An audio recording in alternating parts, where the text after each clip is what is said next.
PSM Makassar bersaing ketat dengan Persib Bandung dan Persija Jakarta dalam perburuan juara Liga 1 2022-2023.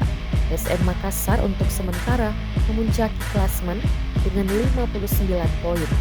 Berjarak 7 poin dengan Persib Bandung yang membuntuti di peringkat 2 dengan 52 poin. Kemudian Persija Jakarta di peringkat 3 dengan 51 poin, selisih 8 poin. Persaingan menuju ke tangga juara semakin memanas. Pelatih PSM Makassar Bernardo Tavares tidak mau mencampuri urusan dua pesaingnya tersebut.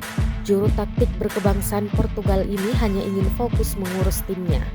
Tavares sangat menghormati dan menghargai semua tim di Liga 1, namun fokusnya sekarang bersama timnya hanya menikmati pertandingan demi pertandingan. Pertandingan tim biar mereka yang urus sendiri, kata Tavares.